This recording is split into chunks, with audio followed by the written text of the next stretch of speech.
E sobre essa dança das cadeiras, Thaís, nos ministérios, também vamos falar de outros assuntos, porque ele entende de tudo.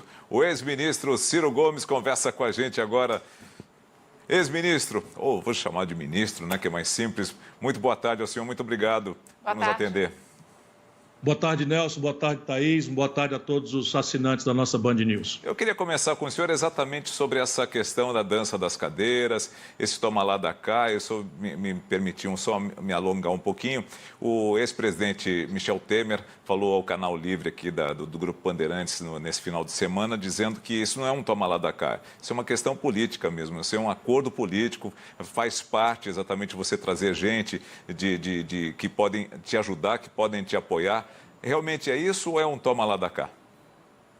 Olha, sem nenhuma dúvida é um toma lá da cá, mas vamos ser sérios, não é? Um país que tem 36 partidos políticos registrados, 32 partidos, dos quais com acesso a alguma posição no parlamento em qualquer nível de hierarquia, 26 partidos representados no Congresso Nacional, necessariamente precisa que o povo entenda que o presidente da República, para formar a maioria, tem que buscar entendimentos, negociações. Isso é absolutamente normal e legítimo. Porém, não é isto que está acontecendo no Brasil, e não é com o Bolsonaro. Vamos lembrar que o desastre que está acontecendo, do meu ponto de vista, no Brasil, que é o Bolsonaro, do ponto de vista econômico, do ponto de vista social, do ponto de vista da corrupção trazida ao centro das decisões da República Brasileira, começa lá atrás. Não é? O povo brasileiro deu 70% de votos ao Bolsonaro em São Paulo, por exemplo, porque o Lula produziu esse mesmo modelo de governança econômica e esse mesmo modelo de governança política e desastrou o país por si e pelos seus prepostos, no caso a Dilma, que ele quer que a população brasileira esqueça que ele produziu, explorando a boa-fé do nosso povo. O que está errado? Está errado é que o Bolsonaro, ao constituir a sua liderança para ganhar as eleições, denunciou isto, particularizando nestas pessoas, nessas organizações, nessas práticas, a sua central razão de ascender politicamente à presidência da República. Ou não é verdade o que eu estou dizendo? Bolsonaro se elege denunciando a roubalheira, denunciando a corrupção do PT, denunciando quem estava promovendo e com toda a razão. Eu me lembro bastante bem que, para esconjurar o golpe que eu achava que estava em marcha contra a Dilma, embora ela produzisse um governo desastrado, na minha opinião, ela não tinha cometido crime de responsabilidade. Foi a Brasília negociar, e uma das pessoas a quem eu procurei foi o Ciro Nogueira, de quem eu sou amigo, fui colega deputado, e tinha ministro. Deixa eu dizer para o povo brasileiro, o PP do Ciro Nogueira tinha ministro. O Ciro Nogueira, agora, ano passado, quer dizer, 2 anos atrás, em 2018, fez campanha com o Lula. Não foi comigo, fez campanha com o Lula no Piauí, junto com o PT e com o Lula. E agora está do outro lado. Então, essa primeira grave contradição é fundadora da mentira com que o Bolsonaro chega à presidência da República. Mas isso não é o mais grave. O mais grave são 2 outros argumentos. Primeiro, fazer aliança para quê? Vamos reformar o país? Vamos consertar o salário mínimo, que tem o pior poder de compra vis-à-vis a inflação, que voltou pesado nas costas da família brasileira? Alianças são legítimas, são normais.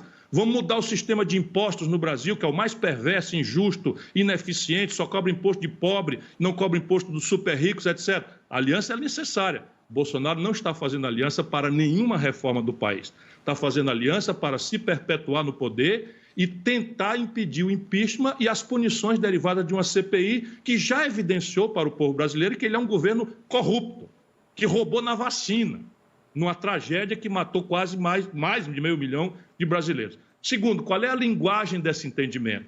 Participação no governo, que é isso que o Michel Temer provavelmente quis dizer por cima da mesa. Então, um deputado, um senador participar do governo, levar emendas para sua terra, desde que sejam emendas individuais, isso é do parlamento do mundo inteiro. Não é o caso do Brasil. Essa aliança é para levar a roubalheira ao centro do modelo de poder brasileiro. E esta é a tragédia, porque não dá certo. O Ciro Nogueira vai ser predado pelo Bolsonaro. Por quê? Porque o Ciro Nogueira é um político exitoso no Piauí, ganhou uma eleição majoritária, se prestava a ser um governador, um candidato competitivo ao governo do Estado. E no Piauí o Bolsonaro tem 78% de rejeição. Portanto, o Ciro Nogueira está trocando o curto prazo desse pragmatismo, não é? Infelizmente, que contemporiza com todo tipo de distorção e roubalheira para abrir mão de uma candidatura, enfim, ou de um futuro brilhante. Acho que trocar general incompetente e corrupto por um senador, não é, experiente, ganha o Bolsonaro, mas perde muito o Ciro Nogueira e o Brasil. Eu queria falar exatamente sobre essa questão de alianças, né? Porque muito se falou desse cenário, o senhor já fez um desenho, né, do cenário até agora, já citou Lula, já citou o presidente Bolsonaro, e essa polarização que se desenha para 22. Eu sei que a gente está ainda num caminho, mas é inevitável. Tudo isso está acontecendo porque em 2022 nós temos eleição, né? E essas peças estão sendo movidas já com essa cabeça, apesar de muitos dizerem que não. O senhor já foi desenhado aí também como uma figura estratégica nesse tabuleiro, principalmente no que diz respeito à tal terceira via. A gente conversava bastante sobre isso, da nova política na eleição anterior, agora dessa terceira via. Já se especulou uma parceria com Guilherme Boulos, já se especulou, inclusive, uma chapa ali, Lula-Ciro Gomes. Eu queria saber como é que o senhor se enxerga nesse cenário de 22. Olha, eu pretendo oferecer ao povo brasileiro uma alternativa ao modelo de desenvolvimento econômico que está destruindo a condição de produzir e trabalhar no Brasil, eu sustento isso com números muito irrespondíveis, e um modelo de governança política. Vamos começar pela economia. Veja, o Brasil tem hoje 40 milhões de pessoas empurradas para a informalidade, a maior quantidade de brasileiros empurrados para viver de bico, sem nenhuma proteção, sequer do salário mínimo, ou do 13º salário, ou de acidente de trabalho, ou de hora extra, nada. Nunca tivemos tantos brasileiros precarizados no trabalho. A quantidade de desemprego aberto no Brasil também é a maior da história, 14 milhões e 800 mil brasileiros. A quantidade de desalentados, que são os brasileiros que desistiram de procurar emprego, também por números oficiais do IBGE, é o maior da história, 6 milhões de pessoas. A tragédia no crédito popular também não tem precedente. 63 milhões e 700 mil famílias brasileiras estão humilhadas com seu nome no SPC, dos quais milhões de estudantes que caíram no conto do FIES. Dinheiro público tirado do governo, entregue para conglomerados privados de educação maiores do mundo, com dinheiro público, ficando o estudante micado no começo da vida. 6 milhões de empresas estão com o nome no Serasa, que é a antecedência do colapso, ou da falência. Então, veja, sob o ponto de vista econômico, o Bolsonaro tem agravado tudo isso, mas quem produziu essa crise foi o PT, foi o Lula.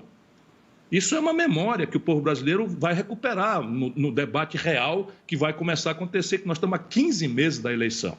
Né? Segundo, a governança política. Raciocinemos juntos, povo brasileiro, assinante da Band News. O Fernando Henrique praticou esse modelo, esse Barros, que é suspeito de roubalheira nas vacinas, no Ministério da Saúde, era líder do governo Fernando Henrique, que é profundamente diferente, do ponto de vista de pessoa e de valores, da excrescência moral e política que o Bolsonaro representa. Mas é o líder do governo Bolsonaro.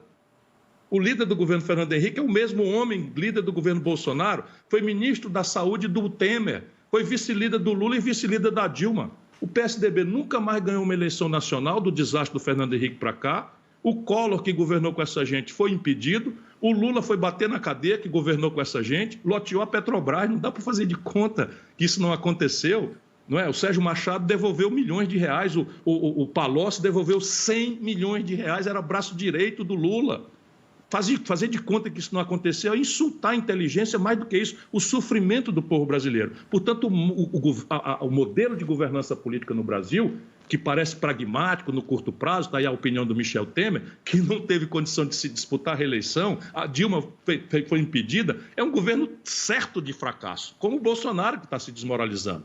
Portanto, a tarefa agora não é resolver a tragédia do presente com um back to the past, uma saudade de um passado místico, mentiroso, que nunca entendeu que um povo tinha direito a picanha e cerveja, como a picaretagem demagógica do Lula. A tarefa é compreender que o Brasil tem um problema, que é mudar o modelo econômico e mudar o modelo de governança política, que é uma tarefa extremamente difícil, que exige experiência, maturidade política, capacidade de dialogar com a população, trocando o deixa que eu chuto do populismo por uma conversa sobre projeto, né? Compreender com as ideias concretas o que está acontecendo, estimular o debate de um futuro diferente para o Brasil.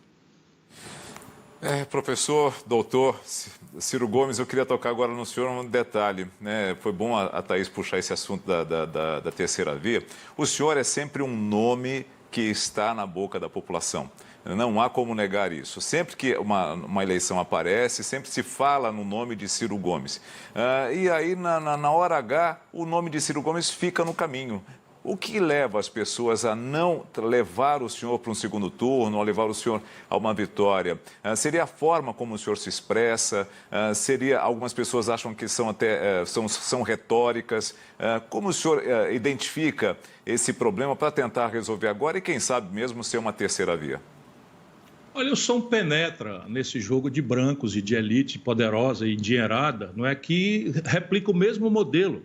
Eu digo que as pessoas são diferentes, o Fernando Henrique tem uma dignidade pessoal infinitamente mais respeitável do que a indignidade que o Bolsonaro representa. O Lula é um democrata, portanto, é uma pessoa completamente diferente do Bolsonaro. Porém, meu companheiro Nelson, o grande jornalista Nelson, né, companheiro do partido, eles replicam o mesmo modelo. Câmbio flutuante, superávit primário, meta de inflação foi inventado pelo Fernando Henrique numa madrugada. E isso representa uma coisa em que 1% dos brasileiros tem 50% do PIB. 50% da riqueza do país estão nas mãos de 1% dos brasileiros. 5 pessoas, os dedos de uma mão, são hoje proprietárias de o que possuem 100 milhões de brasileiros mais pobres. E eles são os donos do poder real no Brasil. Eles financiam as campanhas. Eles controlam o eixo editorial da grande mídia comercial brasileira. A Bandeirantes talvez seja o único órgão comercial da imprensa brasileira que me deixa falar. É o único órgão da imprensa comercial brasileira que me deixa falar. Percebe? E isso é normal, eu não estou me queixando. Por quê? Porque eu também represento uma mudança. Eu vou mudar o eixo de interesses prevalentes no Brasil se um dia eu merecer a confiança da maioria do povo brasileiro a quem eu dei minha vida. Podem dizer o que quiser da minha retórica, eu costumo falar com franqueza o que eu penso, mas já tenho 63 anos de idade, já sou capaz também de compreender que às vezes uma frase mais forte assusta mais do que convence. Ok, está tudo certo. Mas, de um lado, não vou vender a alma para ser presidente do Brasil e, de outro lado, eu não quero que as pessoas casem comigo pelos meus atributos pessoais. Eu quero que as pessoas me ajudem a construir uma ideia nova, um projeto novo, que entenda o problema brasileiro e estabeleça as pistas de um novo projeto nacional para nosso país. Vou propor um desafio, só a favor ou contra aqui para a gente encerrar a nossa entrevista. Voto impresso. Olha, essa discussão foi fragilizada pelo Bolsonaro, mas o mundo inteiro garante redundância no sistema de apuração eleitoral. O mundo inteiro. E nós do PDT temos história nisso. Agora não dá mais para confundir, porque o Bolsonaro destruiu a tese. E não é uma tese de volta à cédula, é uma tese de uma urna de segunda geração, em que a redundância garanta que o urna é boa, como eu sei que é, confiável, como eu sei que é, mas para quem tiver dúvida e desconfiança, é possível ter uma redundância que demonstre a fidelidade da urna. Vota agora aquela questão do semipresidencialismo, também a favor ou contra? Contra radicalmente. Isso daí é uma jabuticaba para tirar o povo da jogada. E para fechar, essas possibilidades que estão ali agora voltaram à análise, o vice-presidente da Câmara falando sobre a possibilidade de um impeachment, que ele quer ter mais informação sobre esses processos que até agora seguem ali sem essa revisão por parte do presidente da Câmara. O senhor acha que precisa de uma análise mais veemente, sim ou não? Eu estou, inclusive, no Supremo Tribunal Federal reclamando esse arbítrio do presidente da Câmara sentar em cima e, sem justificar que sim ou que não dar processamento. Isso é uma disfunção institucional. E veja, impeachment, Thaís, não é remédio para governo ruim, que a gente não gosta.